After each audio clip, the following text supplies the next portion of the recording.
रसोई में सिलेंडर नहीं, मेम साहब का आशिक है क्या?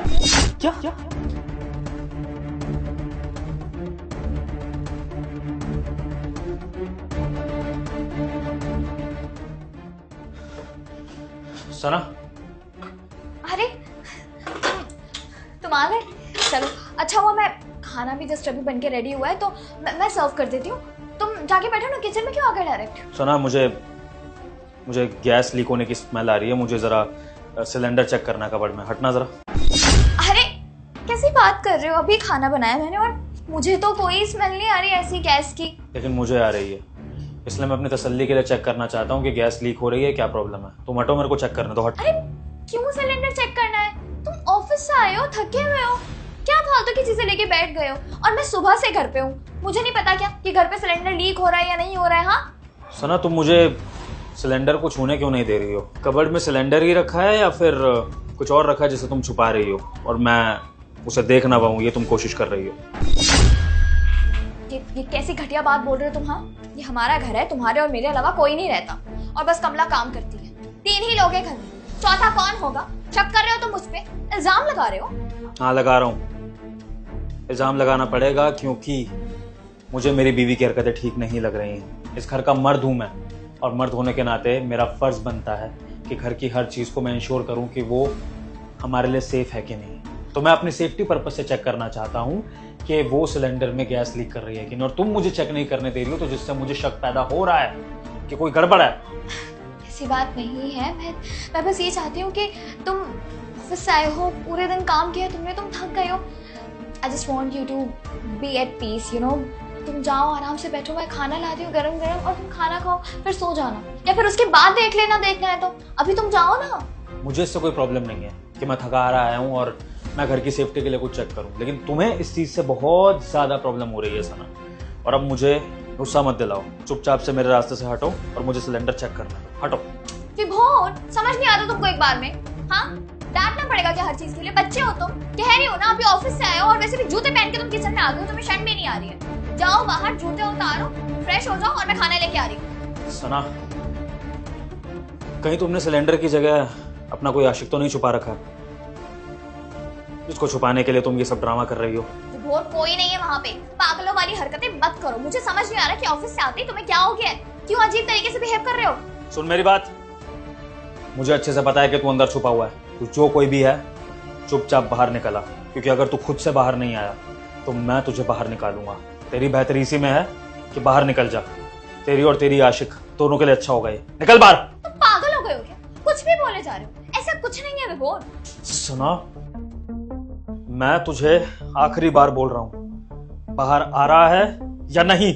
विभोर तुम पागल लग रहे हो इस वक्त इस तरह की बातें करते हुए। मुझे एक बात बताओ, तुम पी कर आए हो क्या? ऐसा लग रहा है कि तुम्हें चढ़ गई है, नशे में हो तुम, इसलिए ऐसी उल्टी सीधी बातें कर रहे हो। तुम ऐसे नहीं मानोगी। हटो यहाँ से, हटो यहाँ से, हटो।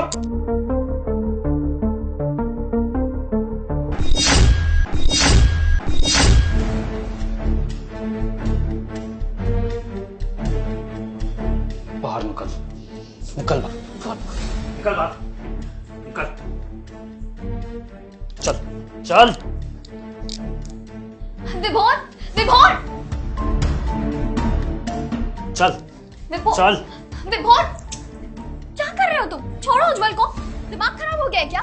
उज्जवल, अब इस लड़के का तुम्हें नाम भी पता है? अंदर तो तुम बड़ी कहानियां बना रही थी, बहुत बकवासें कर रही थी कि मैं नहीं जानती कौन है, तुमने पी रखी है, पागल हो गए हो क्या, मैं ऐसा करूंगी क्या, बहुत ऐसी इस तरह की बातें कर रही थी जैसे तुम बहुत ही सती सावित्री औरत हो। फिर इसका नाम कैसे पता? आ गई ना तुम भी उसी घिनौनेपन पर जिस पर पूरी दुनिया चल रही है। आज बाहर हर जगह यही हो रहा है, हर घर में कोई ना कोई अफेयर कर रहा है, अपने पार्टनर को धोखा दे रहा है। और सबसे ज्यादा तुम जैसी लड़कियां जो शरीफ बनने का ढोंग करती हैं, शादियां कर लेती हैं अपने माँ बाप के कहने पे और फिर पति की जिंदगी बर्बाद करती है। क्यों करती हो शादी तुम जैसी लड़कियां? मुझे ये समझ में नहीं आता जब तुम्हें यही सब करना होता है तो। और एक मिनट, जरा तुम्हारी शराफत की बात कर लेते हैं। तुम वही लड़की हो ना जिसने शादी करने से पहले 100 नखरे दिखाए थे कि मुझे तो ऐसा लड़का चाहिए जो मुझे चीट ना करे, किसी दूसरी लड़की की तरफ देखे बिना, मेरे साथ लॉयल रहे, मेरे लिए ये करे वो करे, फाइनेंशियली स्टेबल हो, ये सब हो। कितनी कंडीशंस रखी थी तुमने मेरे माँ बाप के आगे कि जैसे पता नहीं कहाँ की हूर परी हो।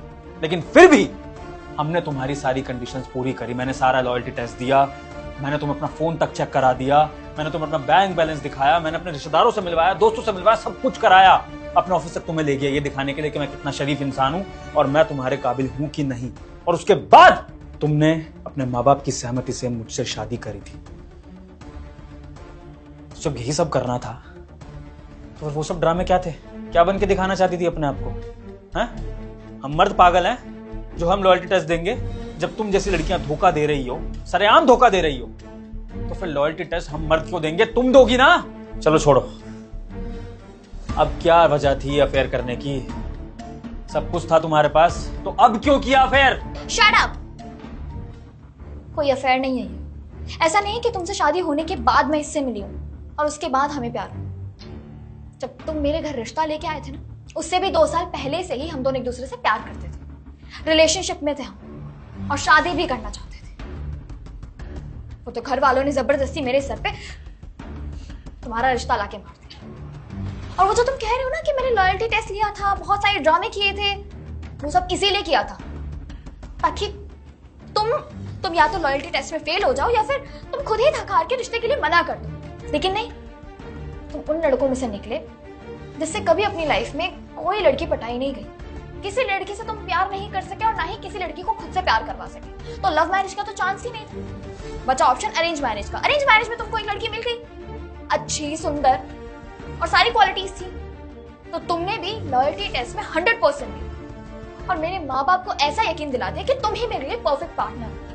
मुझे मौका ही नहीं मिला कि मैं उज्जवल को अपने पेरेंट्स से इंट्रोड्यूस करवा सकूं। इतना प्रेशर बनाया मेरे ऊपर घर वालों ने कि मुझे शादी करनी पड़ी तुमसे मजबूरी। क्या करती मैं? लड़की हूं ना, सोसाइटी प्रेशर बनाती है, सोसाइटी के नाम पे हमें बहलाया फुसलाया जाता है कि हमारे लिए, सोसाइटी के लिए कर लो। क्या करती?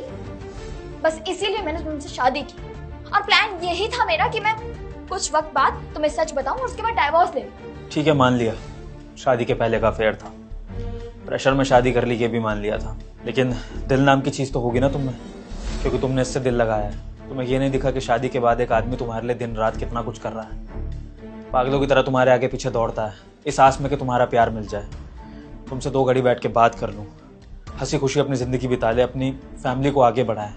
क्या मैं इतना कुछ करने के बाद भी तुम्हारा दिल नहीं जीत पाया कि तुम इसको भूल जाओ और शादी के बाद अपने पति के लिए लॉयल रह लो? शादी के बाद तो ये सब चीजें छोड़ी जा सकती थी ना। क्या इतनी मान मर्यादा भी तुम्हारे माँ बाप ने नहीं सिखाई, इतने संस्कार भी नहीं दिए कि शादी के बाद ये सब नहीं करना होता? बिल्कुल ही कंधपने पे उतारा है। मैं जैसा भी हूं, लेकिन शायद इस काबिल तो हूंगा कि तुम्हारा दिल जीत लिया हो एक बार को। नहीं हो पाया तुमसे और ना ही कभी हो पाएगा।